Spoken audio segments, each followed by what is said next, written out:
Eh bien, bonjour et bienvenue sur ce petit tuto concernant GMusic Browser. Euh, alors, GMusic Browser, c'est quoi? GMusic Browser, c'est un lecteur de musique, tout simplement, sous Linux, essentiellement. Je me demande s'il n'y a pas moyen de l'installer sous Mac, mais je n'en suis pas certain. Enfin, de toute façon, c'est un lecteur de musique sous Linux. Alors, pourquoi particulièrement GMusic Browser, étant donné qu'il y a tout de même beaucoup de lecteurs audio sous Linux? Eh bien, tout simplement parce que c'est un lecteur léger en GTK et qui est spécialisé dans la gestion de grosses bibliothèques lorsque vous avez vraiment beaucoup de morceaux. Et il est très performant, il propose des options vraiment très poussées, que ce soit au niveau de l'édition des tags, de la gestion des bibliothèques. Donc il gagne à être connu. Le petit problème avec GMusic Browser, c'est que enfin, sa configuration par défaut peut être déroutante. Il propose des options qui ne sont pas vraiment évidentes au premier abord. Alors, je me suis demandé pendant un moment comment vous le présenter. Et en fait, plutôt que de passer en revue toutes les options, ce qui serait un petit peu fastidieux, je vais tout simplement vous montrer comment moi je le configure. Alors, bien évidemment, c'est un choix personnel.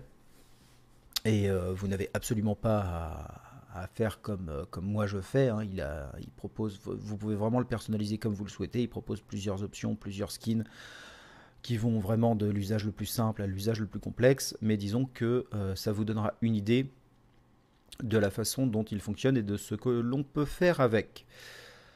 Alors, GMusic Browser, déjà comment se le procurer? C'est très simple, déjà sur le site, hein, comme vous pouvez le constater, gmusicbrowser.org. Sachant qu'il se trouve dans les dépôts de la plupart des distributions Linux populaires, on va dire, et qu'il propose aussi des dépôts personnalisés, genre PPA, etc., pour la plupart des plus grosses distributions Linux. Pardon. Euh, il faut savoir aussi qu'il commence à être distribué comme lecteur par défaut sous certaines distributions, par exemple sous Xubuntu ou Xubuntu comme vous préférez. Ce sera le lecteur par défaut, ce qui est une très bonne chose, mais qui encore une fois peut dérouter. Alors, GMusic Browser, donc une fois que vous l'avez installé, à quoi ça ressemble? Alors, je vous ai fait, j'ai supprimé toutes mes préférences, donc là, j'ai Music Browser Vanilla sans aucune modification, sans aucune personnalisation. Alors là, par défaut, la skin adoptée se nomme donc liste de lecture, bibliothèque et contexte. Donc comme vous voyez, relativement standard, iTunes-like. C'est tout à fait fonctionnel. Hein. La plupart des options sont là. On peut très bien fonctionner comme ça. Moi, personnellement, j'ai tendance à fonctionner beaucoup par dossier à l'ancienne pour gérer mes morceaux de musique pour une simple et bonne raison, c'est que lorsque l'on change d'OS, lorsque l'on transfère ses fichiers, lorsqu'on doit rechercher un fichier sur le disque dur, je trouve que le rangement à la main est encore le plus efficace et il évite des déconvenus sur le long terme. Je sais que pas mal de lecteurs audio maintenant vous proposent de gérer eux-mêmes le rangement de vos fichiers, par exemple iTunes pour ne pas le nommer. Bon, je pense que sur le long terme, c'est une catastrophe lorsque vous devez changer de lecteur ou transférer vos données. Le classement par défaut d'iTunes est tout de même assez catastrophique. Hein, et enfin, je dis iTunes, mais il y en a plusieurs qui commencent à proposer cela. Alors, j'ai Music Browser, histoire de faire une comparaison, pour ceux qui fonctionnent sous Windows, on va dire qu'il ressemble, enfin, il propose des options qui sont comparables à celles qu'on peut trouver dans un gestionnaire de musique comme MediaMonkey par exemple. Il est vraiment très puissant.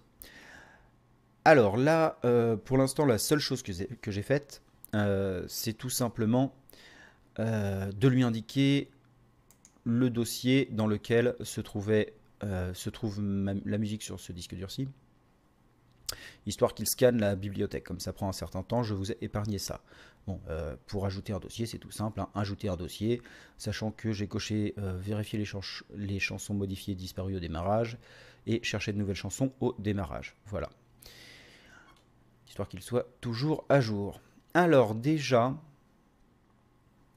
eh bien nous allons activer quelques petites choses que je trouve importantes. Déjà, vous voyez, il y a pas mal d'options. Ah oui, quelques petites choses avant de commencer.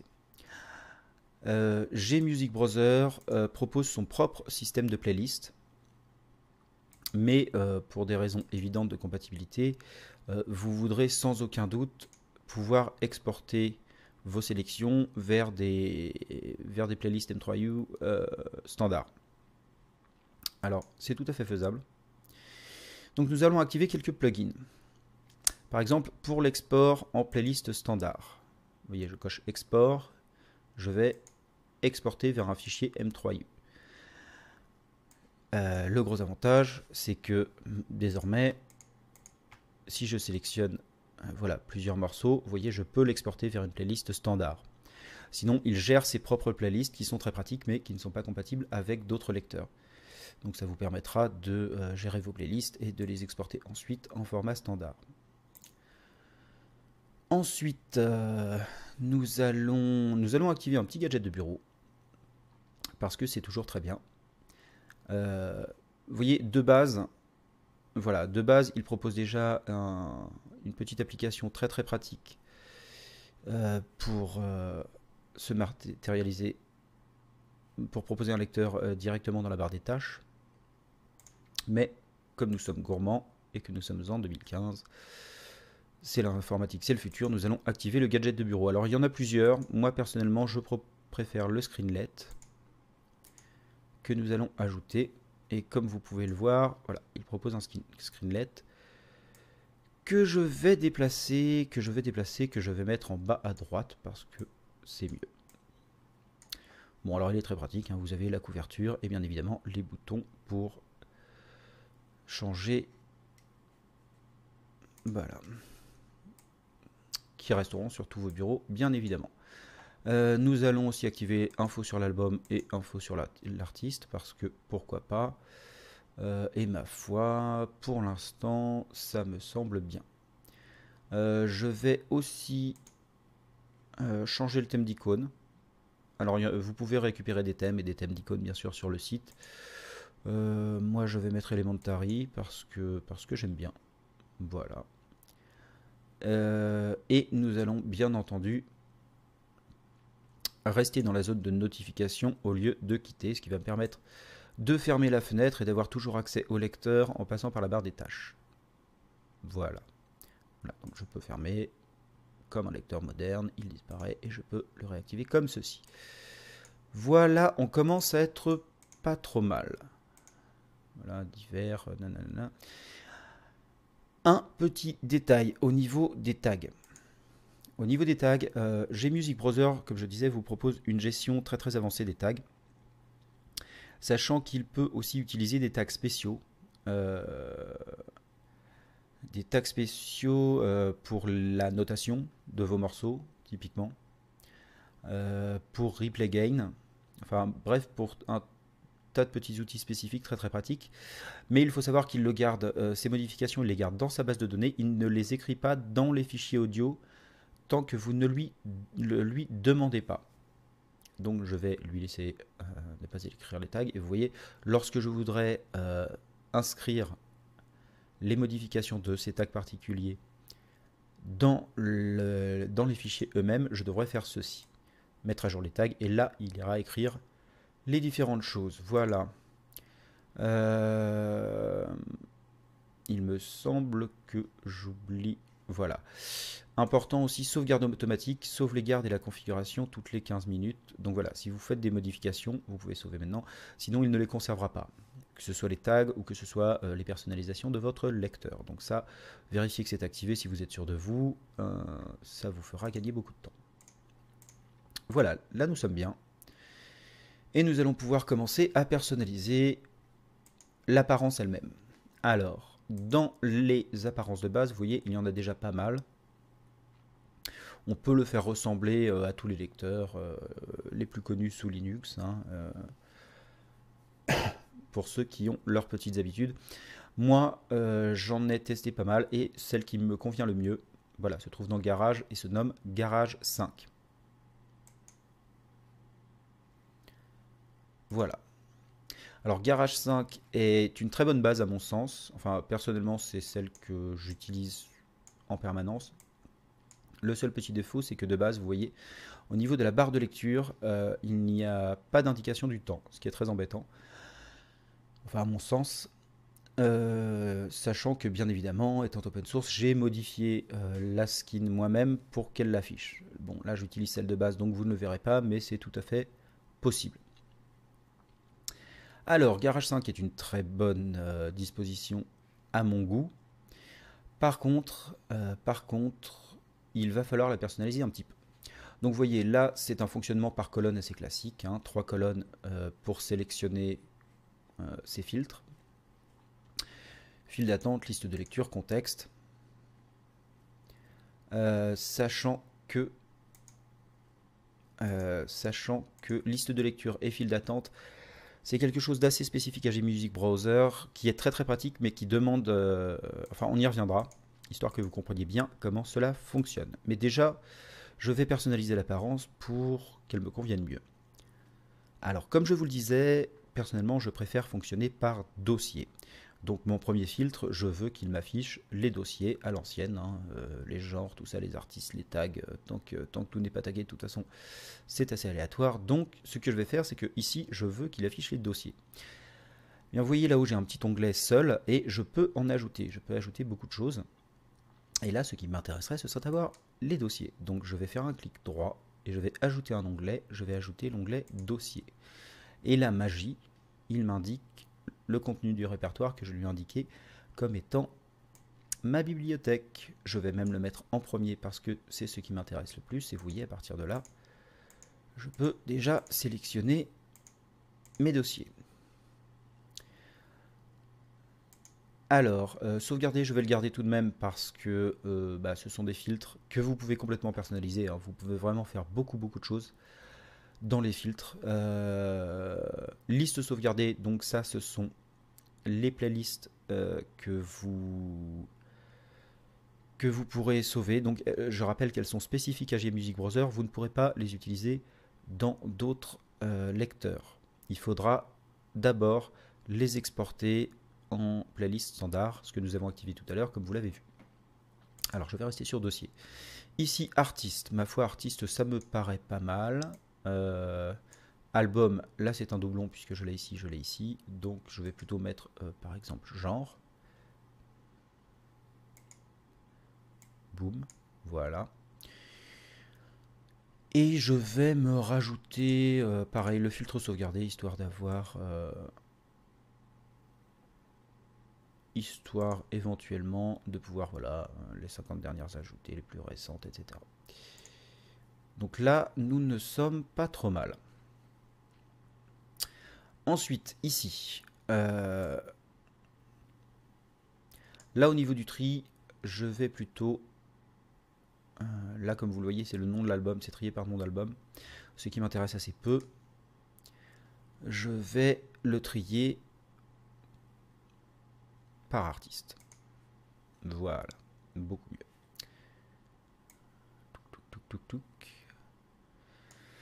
Ensuite, ici, eh bien ici, il me manque des choses. Alors, comme on peut ajouter des onglets, on peut ajouter des colonnes, beaucoup de colonnes, ce qui est très pratique. Là, par exemple, ce qui me plairait bien, voyez-vous, ce serait d'avoir les numéros de piste tout de même. Donc, je vais insérer une colonne et je vais ajouter le numéro de piste dès que je l'aurai trouvé. Ah, il y est peut-être, mais alors il est ailleurs. Album, année, oui, vous voyez, il est ici. Écoutez, je ne vais pas m'enquiquiner, je vais la supprimer. Et je vais venir la mettre ici. Voilà, c'est déjà beaucoup mieux. Ensuite, au niveau du tri, pardon, voilà, trier selon.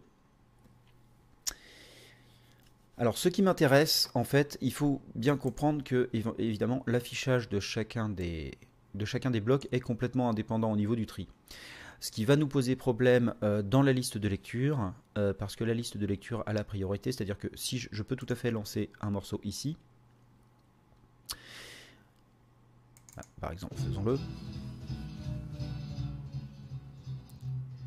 Mais comme vous pouvez le constater, le problème, c'est que ensuite, il ne passera pas, une fois qu'elle sera finie, elle ne passera pas à celui-ci. Ça passera au suivant dans la liste de lecture. Donc il faut évidemment que mes différents blocs trient les morceaux de la même façon. Alors comment faire ceci? Voilà. Vous voyez, là, c'est trié par...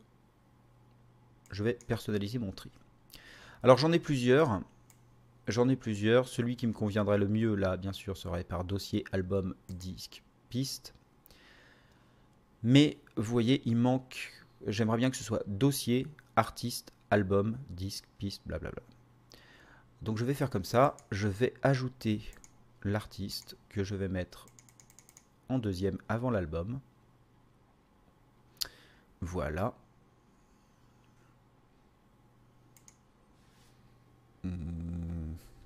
Et je vais le renommer.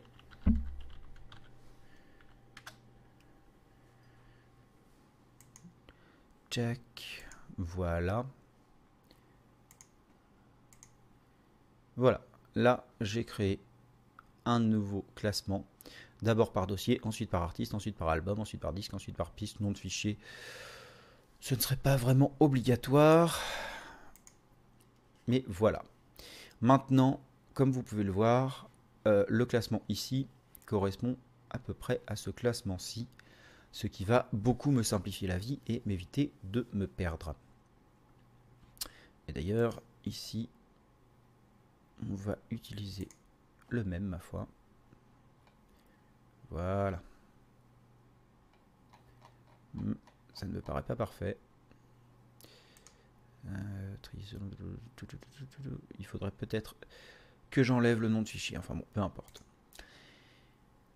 Voilà, là nous avons une installation fonctionnelle qui me convient bien. Je peux vraiment trier comme je le souhaite. Je peux rajouter des onglets, je peux rajouter des informations. Idem ici, vous voyez, j'ai assez peu de données. On va tout de même insérer une colonne numéro de piste. Voilà. Nous allons tout de même ajouter une colonne durée. Voilà. Nous allons ajouter une colonne éventuellement type de fichier. Voilà.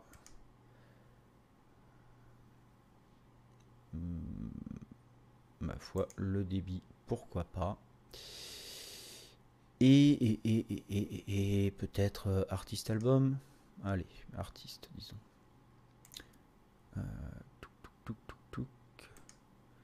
Insérer une colonne artiste. Voilà. Parfait.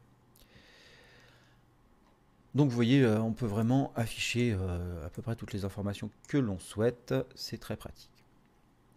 Voilà, donc là, nous avons quelque chose de fonctionnel qui me plaît bien et qui me permet, voilà, de vraiment lancer ce que je veux. Alors maintenant, au niveau du fonctionnement, pour terminer, nous allons... Alors contexte bien sûr, pochette d'album, info sur l'album, info sur l'artiste, paroles que nous allons mettre en premier parce que c'est ce qui m'intéresse le plus. Voilà. Hop. Une dernière chose au niveau de l'utilisation. Liste de lecture et file d'attente. La liste de lecture, en fait, fonctionne de façon assez simple, c'est-à-dire que si je lance un morceau ici, voilà, ça va se positionner à ce niveau-ci dans la liste de lecture. Et comme je vous disais, à la fin de ce morceau-là, la liste de lecture continuera là où elle en est. Bien sûr, si je clique sur un album entier, il va remplir automatiquement les listes de lecture. Voilà.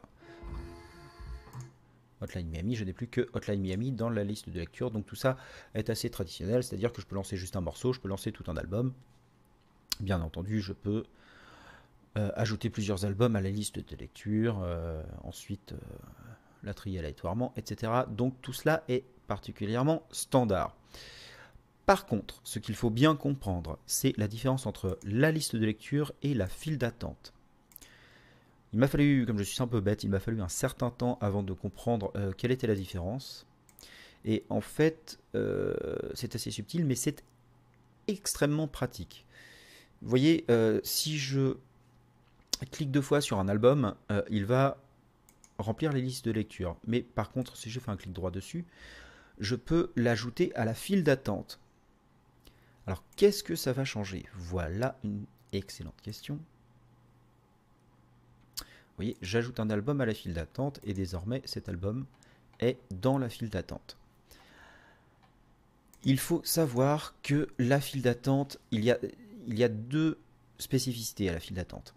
Déjà, contrairement à la liste de lecture, si je lance un morceau, il va se lire et surtout, il va être supprimé automatiquement de la file d'attente. C'est-à-dire qu'une file d'attente, lorsqu'elle est lue, elle est terminée. C'est très pratique parce que si vous prévoyez une file d'attente et que vous avez envie de lire un morceau suivant, ensuite, si je lance ici par exemple, une fois que ce morceau-là sera fini, ça reviendra au début et ce morceau-ci aura disparu. Donc lorsque la file, vous n'aurez pas de doublon dans une file d'attente. Il ne repassera pas 15 000 fois le même morceau, une fois qu'il est lu, il disparaît de la file d'attente. Donc ça déjà c'est extrêmement pratique. Et surtout, il y a une deuxième chose, c'est que la file d'attente a la priorité sur la liste de lecture. Qu'est-ce que ça veut dire? Eh bien tout simplement, si vous avez mis quelque chose dans votre file d'attente, si vous lisez un morceau de votre file d'attente, par exemple, voilà, je lance un morceau de la file d'attente, de la liste de lecture, pardon. Une fois qu'il l'aura fini, il ne va pas aller sur le deuxième, il va revenir sur la file d'attente. Elle a la priorité. Tant que la file d'attente n'est pas vide, si je lance un morceau, on va dire comme ça, à l'arrache, le morceau va se lire, mais ça reviendra à la file d'attente ensuite. Et ça, c'est très très très très pratique. Surtout si vous utilisez votre lecteur de musique en soirée, comme d'habitude, je pense que tout le monde connaît le problème. Vous avez préparé votre superbe playlist. Et il y a toujours un type qui a une super idée, qui veut lancer un morceau et qui dégage votre playlist. Là, ce n'est pas un problème. Si vous avez mis votre file d'attente et que cette personne vient lancer un morceau à l'arrache ici, vous voyez, bim.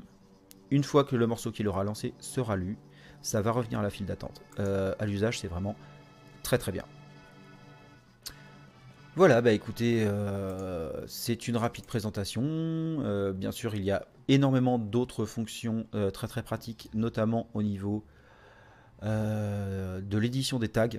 Il est vraiment extrêmement performant. Il vous permet de mettre des tags à la volée par album, à différents morceaux. Il vous permet de récupérer automatiquement les informations qu'il y a dans les noms de fichiers et les inscrire dans les tags. Par exemple, si vous avez un numéro de piste et le nom du morceau dans le nom de fichier, mais qu'il n'y a pas de tag sur votre fichier son, il va vous permettre de le récupérer directement et en un clic de transférer tout ça dans les tags. Bref, c'est un lecteur vraiment très très performant, léger, efficace, pratique, vraiment personnalisable. Je ne saurais trop vous recommander de vous y essayer. Merci beaucoup, bonne continuation, au revoir.